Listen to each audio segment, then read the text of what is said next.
Let's move on to Germany.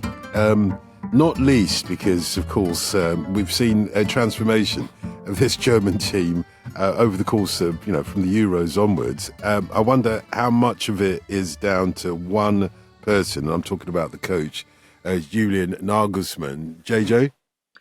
I mean, I think there is a strong case to say that Nagelsmann has done a lot of very good work. I mean, you look at sort of the disconnect between the German public and the German national team when he came in. There were some pretty big name ex-football, ex-internationals who were, getting very vocal about the German national team had deteriorated before Nagelsmann came in. And I think he came in, brought that kind of breath of fresh air that was needed. And in my opinion, it was inevitable that Germany would regain, some of its sort of vim and vigor with a Euro on home soil. However, I think that they looked like a far more convincing, prospect in terms of international potential future international success than many people expected them to.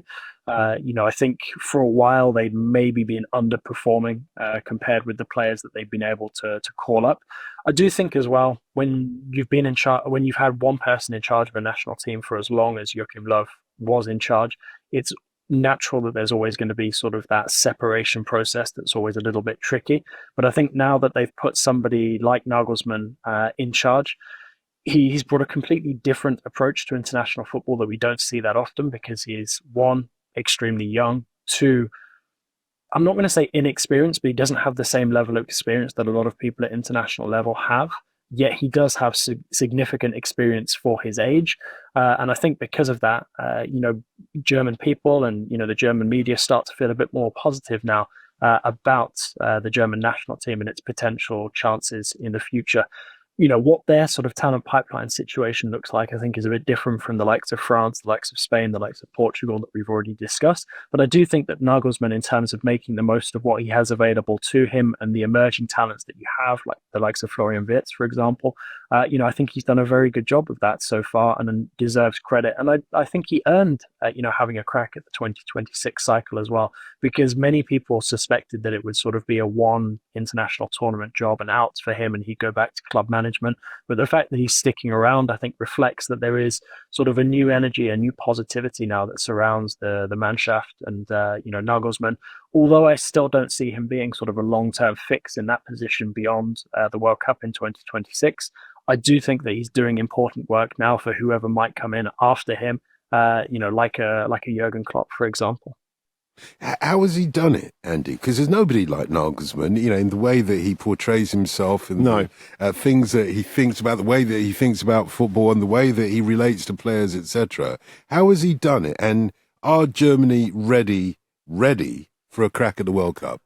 Maybe, because I think what he's done already is touching on something that JJ hinted at there with the mood. That was what Germany really needed out of the Euros. We've talked about that before. The fact that to be competitive is important, but they needed to really make the country and make the general public feel them again.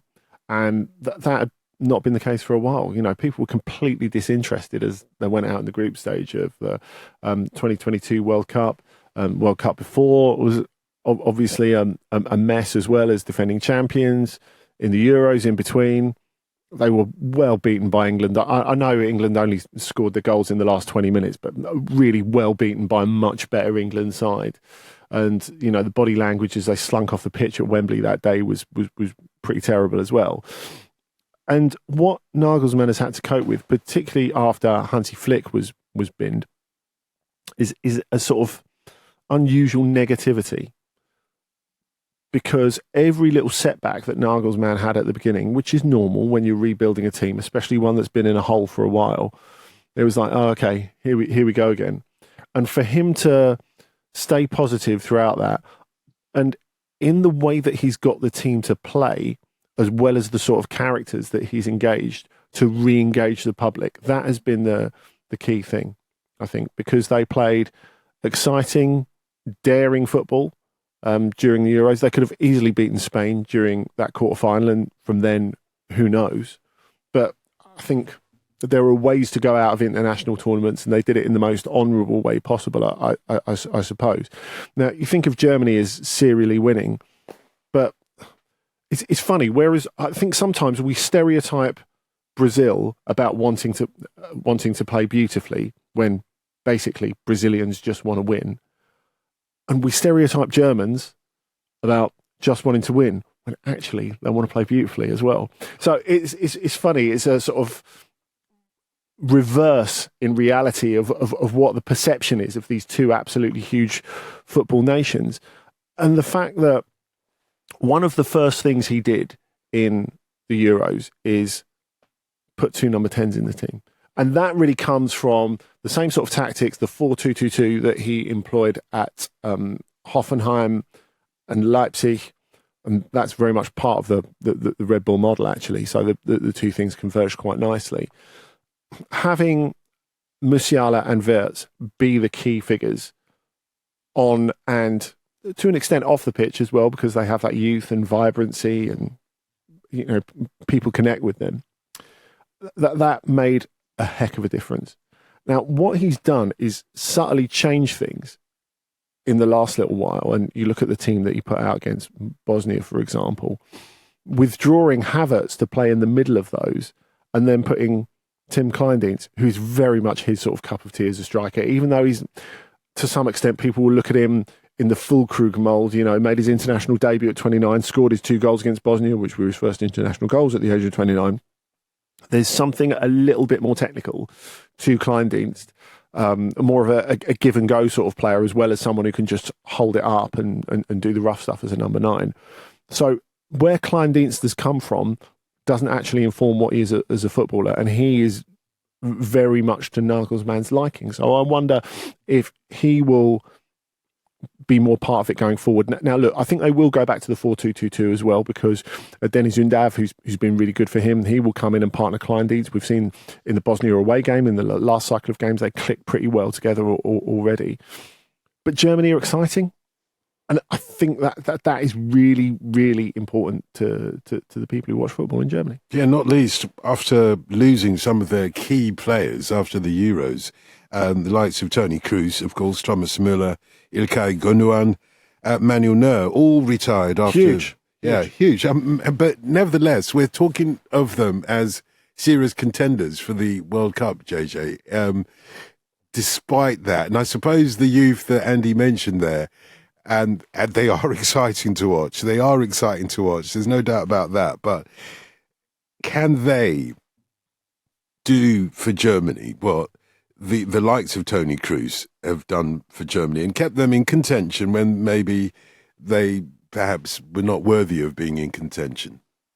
I mean, I think given time, there's definitely the potential for it. I think the other thing that's interesting to remember as well when we're talking about this is the origins of sort of that great Germany side, sort of how it came about, when sort of Neuer at that time, Schweinsteiger, Podolski, all of those guys, who helped Germany be really dominant at international level for many years, got their big break. And that was with a big injury crisis during one of the World Cups, I think around to 2010 or something like that, when loads of the big names were dropping out.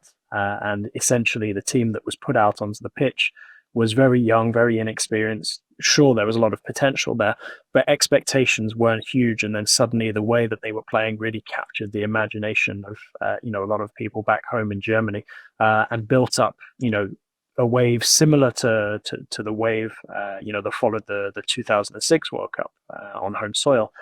And with that, they managed to turn into, over time, world champions, in 2014.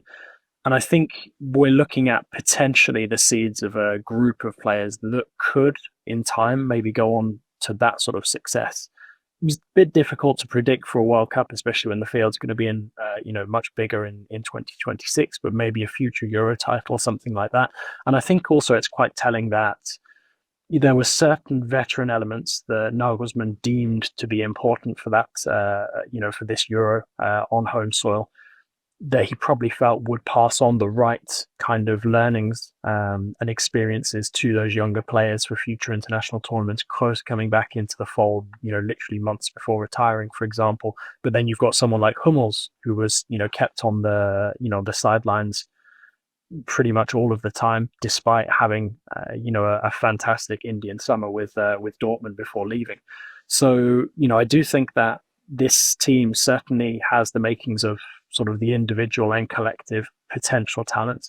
It's just a question of getting the succession plan for Nagelsmann, because I think we all assume that he won't go beyond 2026 in place. And I think whoever does come in after Nagelsmann, and the assumption now that sort of he's joined the Red Bull empire and there seems to be an exit clause in his contract that it will be Jurgen Klopp, that is probably the moment that Germany will really be building up to, as the moment for potential success from 2026 onwards. Whatever happens in the World Cup under Nagelsmann, I think will be a bonus, but I do think that he will feel that with the seeds that were sown during the Euro this past summer, that they will be in a position now to be more competitive than people would have expected them to be.